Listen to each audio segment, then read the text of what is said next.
माँ से करवा लेंगे। हर औरत की तरह सविता की जिंदगी भी एक बड़े परिवार में सबकी सेवा करते हुए गुजरी थी। जब उसकी शादी हुई तब सास, ससुर, जेठ जेठानी की सेवा की, बच्चों को बड़ा किया और अपने पति के अंतिम दिनों में उनकी सेवा भी की। सविता के 3 बेटे हैं, अंकुर, विहान और रोहन। रोहन छोटा है, उसकी शादी नहीं हुई है और बड़े दोनों की शादी हो चुकी है। आज गांव से माँ का फोन आया था। पापा के जाने के बाद अब उनका मन नहीं लगता गांव में। हाँ, तो आप उन्हें यहाँ बुला लीजिए ना, आखिर वो आपकी माँ है, उनका भी हक है आप पर। हाँ, पहले की बात अलग थी। जब पापा थे तब माँ और पापा कुछ दिनों के लिए यहाँ गांव से रहने आते थे, लेकिन अब माँ को यहीं बुला लेना चाहिए। भैया आप बिल्कुल सही कह रहे हैं। आखिर उनके तीनों बेटे यहीं रहते हैं, तो माँ गांव में अकेली रहकर क्या करेंगी? हाँ, उनका भी मन लगा रहेगा यहाँ बच्चों के साथ, और बच्चों को भी दादी का प्यार मिल जाएगा। एक काम करता हूँ, मैं 1-2 दिन में माँ को गांव से ले आता हूँ। ये सही रहेगा। तब दीप्ति और भाभी आप दोनों माँ का कमरा जरा सा साफ कर दीजिएगा। हाँ, हम माँ जी के आने की सारी तैयारी कर लेंगे। अपने पति के जाने के बाद अब गांव में सविता अकेली सी हो गई थी, इसलिए उसके बेटों ने यह तय किया कि वो उसे शहर में ले आएंगे, जहां उसके तीनों बेटे रहते थे। रोहन ने अगले दिन की टिकट निकलवा ली और पहुंच गया अपनी माँ को गांव से शहर लाने। माँ, ये घर अभी तक कितना साफ और सुंदर पड़ा हुआ है। साफ और सुंदर तो होगा ही, मैंने एक दिन भी इसे गंदा कहाँ छोड़ा है। वही तो माँ, इस उम्र में भी तुम कितना काम करती हो। हमने तुम्हें कितनी बार कहा वहां शहर आ जाओ, लेकिन तुम हो कि मानती नहीं थी। जब तक तुम्हारे पापा थे तब तक उन्हें यहीं आराम मिलता था, इसलिए मैं भी उनका साथ छोड़कर नहीं जाना चाहती थी। लेकिन अब उनके जाने के बाद मुझे यहाँ बहुत अकेलापन सा महसूस होता है। इसलिए तो मैं तुम्हें लेने आया हूँ। वहां रोनित है, मिश्री है, उन दोनों के साथ तुम्हारा पूरा दिन चला जाएगा। अब तुमने बहुत काम कर लिया, पूरी जिंदगी काम किए, अब तुम्हारे आराम के दिन है। हाँ, अब तो 3 बेटे हैं मेरे, मुझे किस बात की चिंता। वही तो, वहां भाभियां हैं, वो तुम्हारी अच्छे से सेवा करेंगी। रोहन अपनी माँ को गांव से शहर ले आया। अपनी माँ को देखकर तीनों बेटे काफी खुश थे। माँ जी, ये देखिए, मैंने आपके लिए डोसा बनाया है, आपको बहुत पसंद है ना? तुम्हें याद है बहू, मुझे डोसा पसंद है। अरे माँ जी, अपनी सास की हर चीज का ध्यान रखना यही तो बहू का फर्ज होता है। बिल्कुल ठीक कहा भाभी ने, इसलिए मैंने भी आपके लिए मूंग दाल का हलवा बनाया है। तुम सबको आज इस तरह देखकर मुझे बहुत खुशी हो रही है, सच में। दादी, अब आप यहीं रहेंगी ना? हाँ बेटा, अब मैं अपने बच्चों को छोड़कर कहीं नहीं जाऊंगी। आजा मिश्री, आजा गुड़िया रानी, आजा, मैं तुझे डोसा खिलाती हूँ। सविता के आते ही बच्चे भी काफी खुश हो गए थे। अब तो काफी सारा समय वो दादी के साथ ही रहते थे, जिससे निशा और दीप्ति बड़े ही खुश हो गए थे। माँ जी के आने से बच्चे काफी खुश हो गए ना? पहले तो सर खा लेते थे, अब तो उनके साथ ही बैठे रहते हैं। हाँ, आपकी बात सही है भाभी, पहले तो मम्मी ये दो, मम्मी वो दो करके पूरा घर सर पर उठा लेते थे। अरे माँ जी, आप यहाँ, आपको कुछ चाहिए था क्या? नहीं, मैं बस वो कंबल लेने आई थी, बच्चे मेरे कमरे में ही सो गए तो मैंने सोचा वहीं सोने देती हूँ। वाह, आपके साथ सो भी गए, हमारे साथ तो घंटा लगा देते फिर जाकर कहीं सोते। दादी के साथ तो उन्हें मजा ही आ गया है, मैंने उन्हें कहानी सुनाई और सुनते सुनते दोनों सो गए।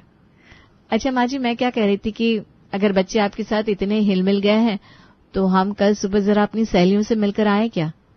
हाँ, बच्चों के बाद तो हमें वक्त ही नहीं मिलता था उनके साथ कुछ भी करने का। अरे हाँ बेटा, कोई बात नहीं, मैं हूं ना, मैं कल बच्चों को संभाल लूंगी, तुम दोनों मिलाओ, कोई बात नहीं। पक्का ना माँ जी? अरे हाँ भाई, तुम दोनों आराम से जाओ, मैं यहाँ बच्चों को खाना भी खिला दूंगी और उन्हें नहला भी दूंगी। थैंक यू माँ जी। चलो भाभी, कल क्या पहनना है वो तय कर लेते हैं, वैसे भी बच्चे तो सो ही गए हैं। हाँ, चल। अगले दिन सुबह ही निशा और दीप्ति अपने सहेलियों से मिलने चली जाती हैं। सविता ने उनके जाते ही खाना भी बना लिया था और बच्चों के लिए दूध भी गर्म कर लिया था। क्या बात है, आज घर में इतना सन्नाटा क्यों है भाई? हाँ, दोनों देवरानी जिठानी दिखाई नहीं दे रही हैं। आज वो अपनी सहेलियों से मिलने गई है। बच्चों को साथ लेकर गई है क्या? अरे नहीं, बच्चे तो मेरे कमरे में सो रहे हैं, मैं बस उनके लिए दूध गर्म कर रही थी। ये लो, अंकुर और विहान और रोहन, तुम्हारा टिफिन और ये नाश्ता। ये सब आपने बनाया माँ? हाँ, क्यों, अब मेरे हाथ का खाना पसंद नहीं आता क्या? माँ, ऐसा कभी हो सकता है क्या कि बच्चों को माँ के हाथ का खाना पसंद ना आए? मैं तो इसलिए कह रहा था कि आपको सुबह जल्दी उठना पड़ा होगा ना। अरे मुझे तो गांव में जल्दी उठने की आदत है, थोड़ा सा काम कर लिया तो कोई बात नहीं है। अच्छा माँ, अब हम चलते हैं। हाँ, और तुम लोग बच्चों की बिल्कुल चिंता मत करना, मैं देख लूंगी। आप है तो फिर क्या फिक्र है। माँ, भाभी आए तो आप भी आराम कर लीजिएगा, ठीक है? सुबह से काम कर रही है। अरे हाँ भाई, कर लूंगी। ये ले तेरा टिफिन। सविता ने खाना बना लिया था। उसके बाद बच्चों को उठाकर उन्हें नहलाकर तैयार भी कर दिया। दोपहर के 3 बज रहे थे, लेकिन अभी तक निशा और दीप्ति घर नहीं लौटी थी। दादी, हमें भूख लगी है। हाँ बेटा, भूख तो मुझे भी लगी है। रुको, हम सब के लिए कुछ बना देती हूँ। दादी, मुझे दही चावल खाने हैं। दादी, मुझे आलू का पराठा। अच्छा ठीक है, तुम दोनों कुछ देर रुको, मैं जल्दी से दही चावल और आलू का पराठा बना देती हूँ। सविता रसोई में आलू का पराठा बना रही थी, तभी निशा और दीप्ति घर वापस आ जाते हैं। माँ जी, कितनी अच्छी खुशबू आ रही है। वो बच्चों को भूख लगी थी तो उनके लिए आलू का पराठा बना रही थी। वाह माँ जी, 2 पराठे हमारे लिए भी बना दीजिए, हम भी ना घूमकर बहुत थक गए हैं। हाँ माँ जी, मेरे लिए ना थोड़ा सा मिर्च तेज डालिएगा। अच्छा ठीक है। सविता ने बच्चों के लिए और निशा और दीप्ति सबके लिए पराठे बना दिए। निशा और दीप्ति पराठे खाकर दोनों उबासियां खाने लगी। मुझे तो बहुत नींद आ रही है। मुझे भी भाभी। माँ जी, अब बैठिए ना बच्चों के साथ, हम जरा झपकी मार कर आते हैं, बहुत थकावट सी हो गई है। थकावट तो मुझे भी। अच्छा माँ जी, हम चलते हैं सोने, आप देख लीजिएगा। हाँ। निशा और दीप्ति सविता की बातें सुने बिना ही सोने चली जाती है और सविता बच्चों को संभालने में जुटी रहती है। रात को जब सब घर आते हैं। क्या हुआ माँ, आप बहुत थकी थकी सी लग रही हैं। अरे नहीं बेटा, कुछ नहीं, ये बच्चे ना थोड़े शैतान हो गए। लगता है आज आप सोई नहीं है। आज आपने आराम नहीं किया क्या? अरे रोहन, तुम तो खामखा ही परेशान हो रहे हो। माँ जी बिल्कुल ठीक है, उल्टा उन्हें बच्चों के साथ कितना मजा आता है, पूछो। अच्छा, कल ना मेरे ऑफिस में एक पार्टी है, तुम दोनों चलोगी? नेकी और पूछ बिल्कुल चलेंगे। वो तो ठीक है, लेकिन रोनित को स्कूल भेजना है, मिश्री को कौन संभालेगा? अरे माँ जी है ना, उनके साथ बच्चे आराम से बैठे रहते हैं, कोई चिंता नहीं है, हम आराम से चल सकते हैं। पक्का मिश्री बैठ जाएगी माँ जी के साथ? अरे हाँ भाई, अब तो वो सोती भी माँ जी के साथ ही है, हम आराम से चल सकते हैं। कल हम पहले पार्टी के लिए थोड़ी शॉपिंग कर लेंगे, तब तक माँ जी दिन का खाना बना लेंगी, है ना माँ जी? माँ, आप थक नहीं जाएंगी ना? अरे पोता पोती तो दादी की जान होते हैं, उन्हें सुकून मिलता है उनके साथ बैठने में। सच कहा ना माँ जी? सविता के आते ही अब निशा और दीप्ति बच्चों को उनके पास ही रखने लगी थी। सविता पूरा दिन उनका ख्याल रखती, उन्हें खिलाती पिलाती और उन्हें संभालती। लेकिन बच्चों तक तो बात फिर भी ठीक थी, पर अब घर की बाकी जिम्मेदारियों के लिए भी सविता की बहू है, उसे ही याद करने लगी थी। कल मैं आपसे कह देती हूँ, मुझे आपको शॉपिंग करवानी है, किसी भी हालत में। अरे हाँ बाबा, हाँ तो कहा तुमने, मुझे याद है तुम्हारा जन्मदिन आ रहा है। हाँ दीप्ति, कल मैं शॉपिंग जाऊंगी, कल तुम खाना और घर संभाल लेना। अरे भाभी, कल तो मुझे मम्मी के घर जाना है, वहां उन्होंने पूजा रखी है ना, तो कल तो मैं घर पर नहीं रहूंगी। पर माँ जी तो है ना। माँ जी, कल आप घर का काम देख लीजिएगा जरा। हाँ माँ जी, कल मैं मिश्री को तो अपने साथ लेकर जाऊंगी, सिर्फ रोनित ही होगा घर में। वो स्कूल से आ जाए तो उसे होमवर्क और खाना खिला दीजिएगा। कल मैं तो नहीं चल पाऊंगा तुम्हारी मम्मी के घर, कल मुझे ऑफिस में बहुत काम है। अरे तो कोई बात नहीं, माँ से खाना बनवा लेना अपने ऑफिस के लिए। माँ जी, आप अंकुर और मेरे लिए भी खाना बना दीजिएगा, हम भी कल शॉपिंग करके आएंगे तो भूख लगेगी ना। हाँ ठीक है। अगले दिन सुबह ही निशा अंकुर के साथ शॉपिंग के लिए चली गई और दीप्ति अपने मायके चली गई। लेकिन सविता को कहाँ पता था कि आज कमली भी नहीं आने वाली है। अरे आज इतना वक्त हो गया, कमली काम करने नहीं आई क्या? 1 मिनट माँ, मैं फोन करके पूछ लेता हूँ। माँ, वो कह रही है कि वो आज काम पर नहीं आने वाली है। क्या? चलो ठीक है, बर्तन और पोछा कर लेती हूँ। माँ, आपने सुबह खाना भी बनाया, अब बर्तन और पोछा भी करेंगी, मुझे ये बिल्कुल भी अच्छा नहीं लग रहा है। अरे कोई बात नहीं बेटा, ये भी तो मेरा ही घर है ना। नहीं माँ, मुझे लगता है कि भैया और दोनों भाभियां आपका गलत फायदा उठा रहे हैं, आपको उन्हें ना कह देना चाहिए था। अब क्या करे बेटा, रहना भी तो यही है ना, किसे ना कह सकते हैं। चलिए मैं आपकी मदद कर देता हूँ। रोहन कितने दिनों से देख रहा था कि निशा और दीप्ति अब एक ही नारा जपती थी, माँ से करवा लेंगे और इसी चक्कर में सविता के ऊपर अब काम का काफी ज्यादा बोझ आ चुका था। कुछ दिनों बाद मैं और निशा सोच रहे थे कि हम कुछ दिनों के लिए कहीं घूम आते हैं। हाँ, कितना वक्त हो गया, हम कहीं गए ही नहीं। मेरी तो मम्मी कब से कह रही है यहाँ रहने आ जा, यहाँ रहने आ जा, तेरी बड़ी याद आती है। सोच रही हूँ मैं भी कुछ दिन होकर आऊं। होकर आ जाओ। हाँ, अब तो हमें बच्चों की या और कोई टेंशन है नहीं, माँ है ना। हाँ, मिश्री तो माँ जी के साथ ही उठती बैठती है, उसे तो मम्मी याद ही नहीं आती। माँ जी आप देख लेंगी ना बच्चों को? वो मैम नहीं, ना माँ घर संभालेगी ना ही आपके बच्चे। रोहन, ये कैसे बात कर रहा है? जो मुझे पहले ही कर लेनी चाहिए थी भैया। क्या कहना चाहता है तू? हम यहाँ माँ को लेकर क्यों आए थे? कि वो यहाँ आराम कर सके, हम उनकी सेवा कर सके। लेकिन आप सब उनसे सेवा करवा रहे हैं। बच्चे सौंप दिए हैं उन्हें, खिलाओ पिलाओ नहलाओ सुलाओ, ऊपर से खाना भी बनाओ, घर को संभालो। उस दिन काम वाली नहीं आई थी, फिर भी माँ ने सब कुछ काम किया। हम उन्हें इसलिए तो नहीं लाए थे कि कोई भी काम हो तो हम ये कहें माँ से करवा लेंगे। टेंशन मत करो, बड़े घर की छत होते हैं, ठीक है, वो पोता पोती से प्यार करते हैं, लेकिन इसका मतलब ये नहीं कि हम उन पर सारी जिम्मेदारी सौंप दें। माँ ने पूरी जिंदगी काम किया है और यहाँ भी आप उनसे यही करवा रहे हैं। अब बोलिए ना, कोई बोल क्यों नहीं रहा? रोहन की बात बिल्कुल सही है, हम उनके बेटे हैं, लेकिन हम भी निशा और दीप्ति का साथ देते रहे जब भी उन्होंने कहा कि माँ से करवा लेंगे।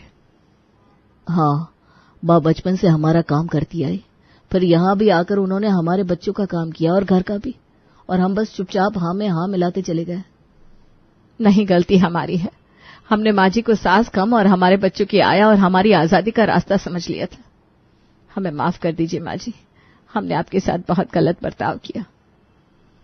हाँ माँ जी, आज अगर रोहन कुछ नहीं कहता तो हमें एहसास भी नहीं होता कि हम क्या गलती कर रहे थे। कोई बात नहीं, माँ बच्चों के लिए कुछ भी करती है तो उसे अच्छा लगता है। बस फर्क इतना है कि बच्चे उसका फायदा ना उठाने लगे। आज से कोई भी माँ के साथ ऐसा बर्ताव नहीं करेगा। माँ बच्चों को संभालेगी जरूर, लेकिन उनके आराम का, उनकी सेवा का पूरा ध्यान रखा जाएगा। शाबाश रोहन, तूने छोटे होकर भी आज बड़ों को सही रास्ता दिखा दिया। शाबाश मेरे भाई। रोहन ने सबकी आंखें खोल दी थी, जिससे अब सब ध्यान रखने लगे कि सविता के पास ज्यादा काम का बोझ ना जाए। माँ चलो बहुत हो गया, आप जाकर आराम कर लीजिए। बच्चों को मेरे पास सुला दो, कोई बात नहीं। नहीं माँ, सारा दिन आपके पास रहते हैं ना, ये रात को भी आपको ही परेशान करेंगे, आप जाकर सो जाइए। और वैसे भी कल रोहन को देखने लड़की वाले आ रहे हैं, उनके लिए सबको तैयारी भी तो करनी है। सविता की अब तीसरी बहू भी आ चुकी थी, अब उसका परिवार पूरा हो चुका था। 2 साल बाद रोहन की भी एक प्यारी सी बिटिया हो गई, परी। लेकिन अब शायद बारी थी रोहन को कुछ समझाने की। परी चलो खाना खा लो, कितना परेशान कर दिया इसने, देखो ना खा ही नहीं रही है। मुझे सोना है और इसे सुलाना भी है। अरे कोई बात नहीं है, माँ से करवा लेंगे, माँ को बच्चे को सुलाना अच्छे से आता है। विहान, कुछ साल पहले कोई था ना जिसने कुछ कहा था कि सब काम माँ से क्यों करवाना है? अरे लेकिन हाँ, माँ को आराम देना चाहिए, उनसे काम नहीं करवाना चाहिए। अरे मैं तो वो बस, भाभियां हर वक्त यही सोचती हैं कि माँ से करवा लेंगे। अभी ये किसने कहा? कहीं ऐसा तो नहीं कि हीरो ही विलेन बनने लगा है? अरे बस बस, आ गया मुझे समझ, याद आ गया, आप लोग तो बदले पर ही उतर आए। अरे क्यों परेशान कर रहे हो उसे? ला, मैं परी को सुला देती हूँ। और वैसे भी अभी तक भी सारे बच्चे मेरे साथ ही सोते हैं। तुम लोगों में कोई सुधरा नहीं है, सब कुछ माँ से ही करवाना है। सुरेखा अपने पति पवन, बेटे अमित और बहू उर्मी के साथ रहती है। उसकी अपनी बहू उर्मी से बिल्कुल नहीं जमती। उसकी बहू रात दिन उसे कोसती रहती है। सुबह के 6 बज रहे, सुरेखा मंदिर में पूजा कर रही है। ओम जय जगदीश हरे, स्वामी जय जगदीश हरे। बहू अपने कमरे में आराम से सो रही थी और बहू की नींद खुल जाती है। ओहो, सुबह सुबह फिर शुरू हो गई बुढ़िया। इनको सुबह सुबह कोई काम ही नहीं होता क्या? ये बुढ़िया मर ही जाए तो अच्छा है, जान छूटे मेरी। बहू कमरे से बाहर आती है और सुरेखा पर चिल्लाने लगती है। क्या मम्मी जी, आप फिर सुबह सुबह शुरू हो गई? इतनी अच्छी नींद आ रही थी, पूरी नींद बिगाड़ दी। अरे बहू, मैंने क्या किया? मैं तो बस भगवान का नाम ले रही थी। सुबह सुबह आपसे बहस करने की ताकत नहीं है मुझ में। अब उठी गई हूँ तो अपने लिए चाय बना लेती हूँ। ओहो, इतना सर दर्द हो रहा है। काश कोई चाय बना देता मेरे लिए, लेकिन यहाँ किसी को मेरी कदर ही कहाँ है। पूरा दिन काम में लगे रहो, ऊपर से सबकी सुनो। वो जानबूझकर सुरेखा को सुनाने के लिए ये सब कह रही थी। अरे बहू तू परेशान मत हो, मैं बना देती हूँ ना तेरे लिए चाय, जा तो आराम कर। ठीक है, पर ढंग की चाय बनाना, कल जैसे मत करना। कल काली मिर्च डाल दी थी आपने, मेरा तो मुंह ही जल गया। ठीक है बहू तू परेशान मत हो, आज ऐसी चाय बनाऊंगी कि पीकर तो खुश हो जाएगी। सुरेखा बहू के लिए चाय बनाकर लाती है। बहू चाय पीने लगती है। कितनी बकवास चाय बनाई है, काली मिर्च तो डाली ही नहीं आपने। अरे बहू तूने ही तो कहा था कि कल काली मिर्च से तेरा मुंह जल गया था। हाँ तो कम डालनी थी काली मिर्च, इसका मतलब ये थोड़ी ना है कि बिल्कुल डालो ही मत। क्या मम्मी जी, आपको एक कप चाय बनाना भी नहीं आता? सास का मुंह उतर जाता है। अब सर पर खड़े मत रहिए, जाइए नाश्ते की तैयारी कर लीजिए, सबके उठने का टाइम हो गया है। आज सबके लिए आलू के पराठे बनेंगे। सुरेखा बेचारी नाश्ते की तैयारी करने लगती है। वो लगभग पूरा नाश्ता बना चुकी है।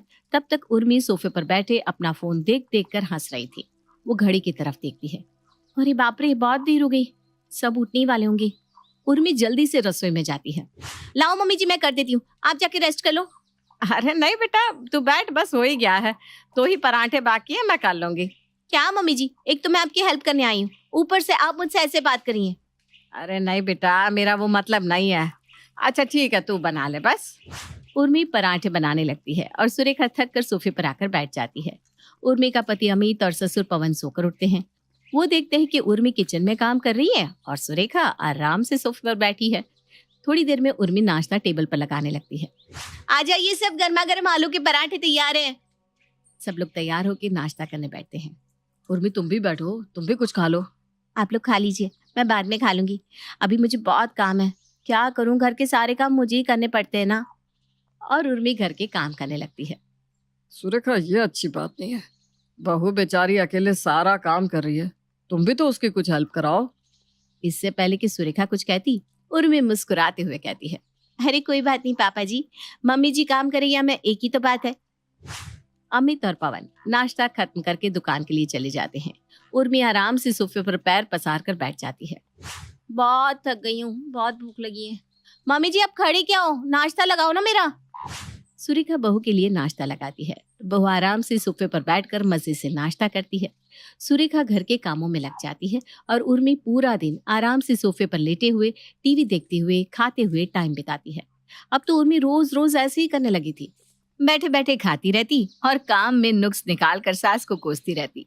इस सब से सुरेखा बहुत परेशान हो जाती है। एक दिन सुरेखा की तबीयत ठीक नहीं थी। बहू आज मेरी तबीयत ठीक नहीं है, आज तू काम कर लेगी? इस पर उर्मी चिढ़ जाती है। क्या तो ऐसे रही हो जैसे सारा काम रोज खुद ही करती हो। सब जानती हूँ, काम ना करना पड़े इसलिए बहाने बना रही हो।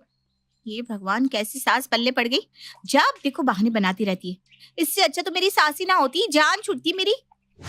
बहू की ये बातें सुनकर सुरेखा को बहुत बुरा लगता है। वो रोते हुए अपने कमरे में चली जाती है। जरूर पिछले जन्म में मैंने कोई पाप किए होंगे, जो मुझे ऐसी बहू मिली। उसे तो मेरी जरा भी कदर नहीं है, बात बात पर ताने सुनाती है, सारा काम कराती है मुझसे। परेशान हो गई हूँ रोज रोज के तमाशे से। हे भगवान, इससे अच्छा है कि तू मुझे उठा ही ले। सुरेखा रोते रोते सो जाती है। अगले दिन सुबह होती है। बहू की अचानक आंख खुलती है और वो घड़ी की तरफ देखती है कि सुबह के 8 बज गए हैं। वो चौंक जाती है। अरे बाप रे, सुबह के 8 बज गए, आज तो मेरी आंख ही नहीं खुली। सब सोकर उठते ही होंगे। कमाल है, आज मम्मी जी की आवाज नहीं आई आरती की। रोज तो सुबह सुबह मोहल्ला जगा देती है। जरूर आज धीमी आवाज में आरती की होगी। चलो अच्छा है, कुछ तो सुधार आया इतने टाइम में। बहू थोड़ी देर फोन चलाती है। अब तक तो नाश्ता बन गया होगा, चलो बाहर जाकर देखती हूँ। वो बाहर जाती है और देखती है कि नाश्ते की कोई तैयारी नहीं हुई थी, ना मंदिर में दिया जल रहा था। ये देखकर वो हैरान रह जाती है। ये मम्मी जी ना आज कोई काम नहीं किया, ना नाश्ता बनाया, ना कोई तैयारी की, ना मंदिर में दिया जलाया। अरे हद होती है काम चोरी की भी। तभी कमरे से पवन के चिल्लाने की आवाज आती है। सुरेखा क्या हो गया है तुम्हें, आंखें खोलो। पवन की आवाज सुनकर उर्मी और अमित भी आते हैं और देखते हैं कि सुरेखा बेड पर मरी हुई पड़ी है। अमित बेटा, देख तेरी माँ हमें हमेशा के लिए अकेला छोड़कर चली गई।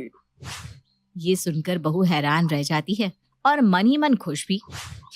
मम्मी जी मर गई, सच में मर गई। अरे वाह, चलो अच्छा हुआ, रोज रोज की टेंशन ही खत्म हो गई।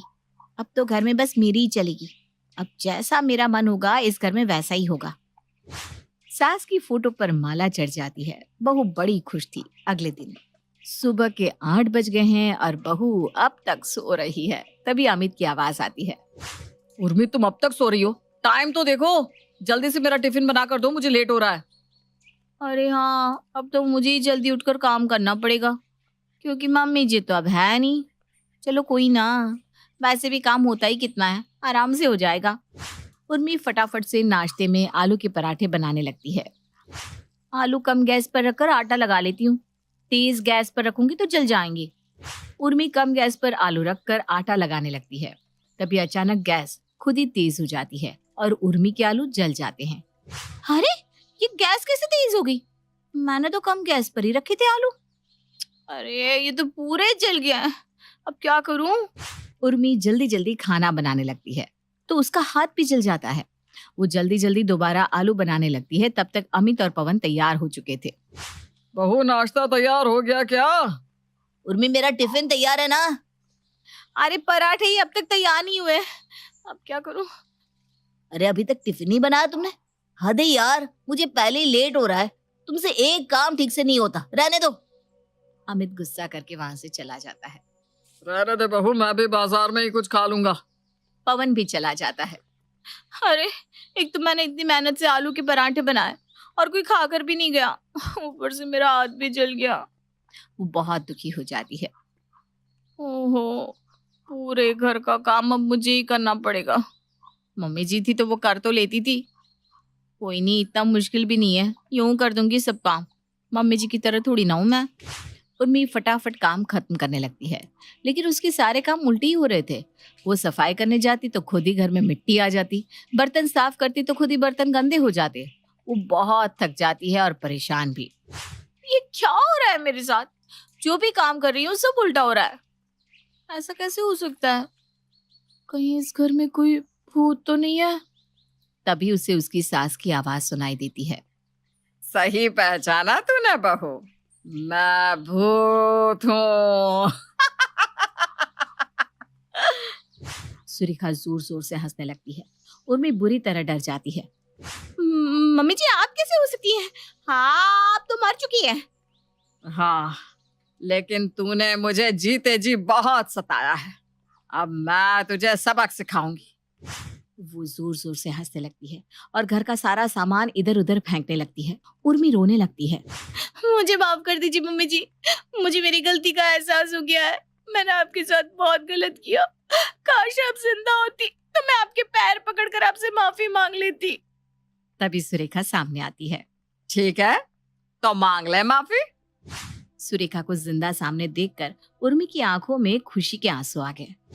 मम्मी जी, आप जिंदा हैं। आप नहीं जानती आपको जिंदा देखकर मुझे कितनी खुशी हुई। अब मुझे मेरी गलती का एहसास हो गया है। अब से मैं भी आपके साथ घर के काम कराया करूंगी और बिना वजह किसी काम में नुक्स नहीं निकालूंगी। दोनों गले मिलकर मुस्कुराती हैं। नव्या बहू अपने ससुराल के गेट पर बैठकर बिलख बिलख कर रो रही थी। मेरे ससुराल वालों ने मुझे घर से बाहर निकाल दिया। मेरी तो किस्मत ही फूटी है। मुझसे तो कोई प्यार ही नहीं करता। इतनी बुरी हूँ क्या मैं?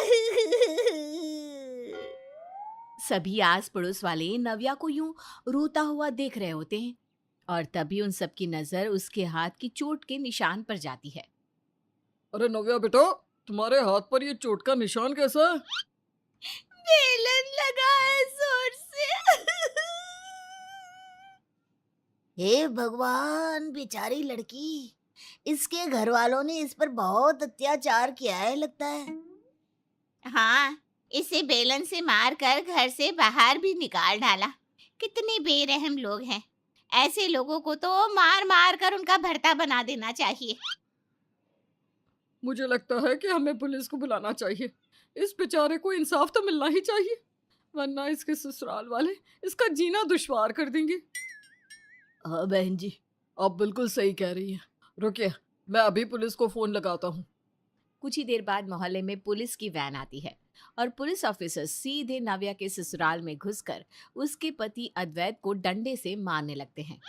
क्यों रे, बहुत मर्दानगी दिखाता है क्या बीवी को मारकर? हाँ, ये ले ले ले, ये मारेगा और मारेगा, बोल। रुकिए, अरे रुकिए इंस्पेक्टर साहब, रुकिए तो। अरे रुक जाइए इंस्पेक्टर साहब, मत मारिए मेरे बेटे को, इसकी कोई गलती नहीं है। मत मारिए भैया को इंस्पेक्टर साहब, प्लीज। इंस्पेक्टर साहब, हमारी बात तो सुनिए। तभी पुलिस इंस्पेक्टर रुक जाते हैं और सास राजेश्वरी, ससुर बलवंत और ननद डॉली कहते हैं, अरे ऐसे कैसे इंस्पेक्टर हो आप? आपको कुछ पता भी है यहाँ क्या हुआ है? बिना कुछ जाने समझे मेरे बेटे की ही सुताई कर दी। देखिए उसके शरीर का हर एक भाग लाल हो गया है। नव्या भाभी डायमंड सेट मांगने की जिद कर रही थी और जब भैया ने मना किया तो वो रोने लग गई और दोनों में झगड़ा होने लगा। और जिस झगड़े से परेशान होकर राजेश्वरी ने अद्वैत को बेलन मारा, लेकिन तभी नव्या बहू बीच में आ गई और उसके हाथ पर बेलन लग गया और फिर नव्या रोते रोते बाहर चली गई। लेकिन हमें तो आपके आस पड़ोस वालों ने ये कहा कि आप ही लोगों ने इन्हें बेलन से मारा है और घर से बाहर भी निकाल दिया है। नहीं नहीं इंस्पेक्टर साहब, आपको कोई गलतफहमी हुई है। मैंने उन सब से इतना जरूर कहा कि मुझे बेलन के लगने से चोट आई है, लेकिन ऐसा नहीं कहा था कि कैसे बेलन लगा मुझे। हाँ, बेचारे इंस्पेक्टर साहब अपना सर पकड़ लेते हैं और वहां से चले जाते हैं। नव्या ऐसे ही रोती रहती है और हमेशा विक्टिम यानी कि दुखी बनकर दूसरों को फंसाती रहती है और मुसीबत में डालती रहती है। ओ गॉड नव्या भाभी, आपको ना कुछ भी नहीं आता, ना साफ सफाई करना, ना ही ढंग का खाना बनाना। सीधे देखो कैसे आपने मेरे पराठे को जला दिया है। अब मैं इस जले हुए पराठे को खाऊं क्या? आप ना किसी काम की नहीं हो। जाओ जाकर दूसरा अच्छा वाला पराठा बनाकर लाओ। नव्या रोनी सूरत बनाती है और गुस्से से डॉली के पराठे की प्लेट को रसोई में ले जाकर पटकती है। समझती क्या है अपने आप को? ननद है तो मालकिन बन के हुक्म देगी। अरे रुक बेटा, तुझे तो मैं अब अच्छे से बताती हूँ कि मैं किस काम की हूँ। नव्या डॉली के कमरे में जाकर उसकी बुक्स की हैंडराइटिंग की कॉपी करके उसी हैंडराइटिंग में एक पेपर पर कुछ लिखती है और बाद में अपनी सारी साड़ियों को जला देती है और उन पर वो लिखा हुआ नोट भी साइड में रख देती है और जोर से रोने का टेप शुरू कर देती है। हाय, मेरी साड़ियाँ। डॉली, मैंने तुम्हारा क्या बिगाड़ा था? नव्या के रोने की आवाज सुनकर सभी उसके कमरे में आ जाते हैं और तब, क्या हुआ नव्या बहू, तुम रो क्यों रही हो? अरे बाप रे, ये तुम्हारी साड़ियाँ किसने जला दी? डॉली ने। डॉली, तूने अपनी ही भाभी के साथ ऐसा क्यों किया? भैया, मैंने कुछ भी नहीं किया है। ये देखिए इस चिट्ठी में क्या लिखा है, पढ़िए इसे। अद्वैत उस नोट को पढ़ने लगता है। आपने पराठे जलाए ना, अब देखना भाभी, मैं आपकी साड़ियाँ जलाऊंगी और अगर मेरे हुक्म को सर आंखों पर नहीं रखा तो मैं आपको सांस तक नहीं लेने दूंगी। फिर चाहे मेरे बूढ़े और बेवकूफ माँ बाप बीच में क्यों ना आए या वो छछूंदर भाई। ये सब सुनकर राजेश्वरी, बलवंत और अद्वैत तीनों गुस्से से आग बबूला हो जाते हैं। बेशरम लड़की, तू हमारे बारे में ऐसा सोचती है? हम बेवकूफ हैं। माँ, मेरा यकीन कीजिए, माना कि ये मेरे जैसी ही हैंडराइटिंग है, लेकिन ये सब मैंने नहीं लिखा माँ। और फिर इस तरह नव्या अपनी ननद को उसी के माँ बाप से पिटवा देती है और उसके मन को खूब शांति मिलती है। ऐसे ही रोने का ढोंग रचा रचा कर नव्या दूसरों को दुविधा में डालती रहती। एक दोपहर अचानक से नव्या की माँ कांता और उसके पिता केशवलाल आते हैं और बहुत गुस्से में होते हैं। समधन जी, आपको जरा भी शर्म नहीं आती? अरे मेरी भी एक बहू है, लेकिन मैं उसके साथ इतना अत्याचार तो नहीं करती। नव्या ने रोते रोते हमें वीडियो कॉल पे सब बताया कि कैसे उसकी तबीयत इतनी खराब होने के बावजूद भी आप उससे काम करवा रही हो। नव्या एक कोने में बैठकर रो रही है। उसका सिर्फ सर दर्द हो रहा होता है, लेकिन अपने माँ बाप के सामने रो रो कर वो उनसे अपनी सास को और भी डांट पड़वाती है। देखिए समधी जी, समधन जी, पहले ही कह दे रही हूँ, मेरी फूल सी बच्ची पर इतने अत्याचार करना बंद कर दीजिए, वरना इसका अंजाम बहुत बुरा होगा। अरे लेकिन कांता बहन, मेरी बात तो सुनिए। कांता और केशवलाल वहां से चले जाते हैं और राजेश्वरी उनके डर के मारे खुद ही सारा काम करती और थोड़ा काम डोले से करवाती। अपनी सास और ननद को यूं काम करते देख नव्या बेहद खुश होती है। अब कुछ दिन बीत जाते हैं और नव्या का जन्मदिन आने वाला होता है। तभी वो अपने रोने धोने का नाटक करके अद्वैत को पूरी तरह कंगाल कर ढेर सारी शॉपिंग करती है और ऐसे ही अकेले में खुद से कहती है, कल मेरा बर्थडे है, कल तो मैं रो रो कर आंसू का समुंदर बहाऊंगी और अद्वैत से डायमंड सेट लेने का अपना मिशन सक्सेसफुल करके रहूंगी। आज तक मेरे रोंदू होने के नाते सभी ने मेरी मदद की है। आखिर रोना ही तो एक ऐसा औजार होता है जो हर किसी के दिल को पिघला दे। रोने की एक्टिंग से ही तो मेरी लाइफ इतनी सुपर्ब है। तभी राजेश्वरी और डॉली दोनों भी नव्या की ये बातें सुन लेते हैं और उनके पैरों तले जमीन खिसक जाती है। क्या? इसका मतलब ये रोने का नाटक करती है? अब समझिए आप माँ, उस दिन भी भाभी ने मुझे आप लोगों से पिटवाने के लिए वो सारी चाल रची थी। ये हमेशा ऐसे ही विक्टिम कार्ड खेलकर सब लोगों को अपनी झांसे में फंसाती है और सिंपैथी गेन करती है। लेकिन अब नहीं, अब बस बहुत हुआ। अब कल देखना क्या होता है। राजेश्वरी और डॉली सभी घर वालों को, पास के मोहल्ले वालों को और नव्या के मायके वालों को नव्या की सच्चाई बताते हैं। और अगले दिन जब कोई उसे बर्थडे विश नहीं करता तब, ओ हेलो, आज सब खाने में व्यस्त हैं। मैं आप सबसे कुछ कह रही हूँ। अरे आज मेरा जन्मदिन है। अद्वैत, तुमने बर्थडे पार्टी के लिए होटल तो बुक कर लिया है ना? कम ऑन यार, आप सब मुझे विश तो करो। बहू, जाकर चावल उबालने को रख दो। माँ, पापा, भैया, चलो मैं कॉलेज के लिए निकलती हूँ, मुझे लेट हो रहा है। Bye, have a good day everyone. चलो, मैं भी अपने दोस्तों के पास जाता हूँ। नव्या, चावल उबालने से पहले मुझे वो अलमारी में से मेरी नीले रंग की फाइल ढूंढ कर दे देना। लेकिन मेरा जन्मदिन। सभी अपने अपने काम में व्यस्त हो जाते हैं और कोई भी नव्या को बर्थडे विश नहीं करता। वो मोहल्ले में जाती है, वहां भी कोई नहीं करता। फोन पर उसकी माँ कांता और पिता केशवलाल भी नहीं करते। इस सब से दुखी होकर वो असल में रोने लगती है। हमेशा से रोंदू बनकर नाटक करके सबको फंसाते आई हूँ, लेकिन आज पहली बार सच में मुझे रोना आ रहा है। मेरा जन्मदिन है और किसी ने मुझे विश तक नहीं किया। कोई मुझसे सीधे मुंह बात तक नहीं कर रहा। नव्या रो रही होती है तभी वहां पर अद्वैत, राजेश्वरी, बलवंत, डॉली, कांता और केशवलाल आते हैं। रो मत नव्या, अब तुम्हें समझ में आ गया ना कि तुमने रोंदू बहू बनकर कितने लोगों को हर्ट किया है, परेशान किया है।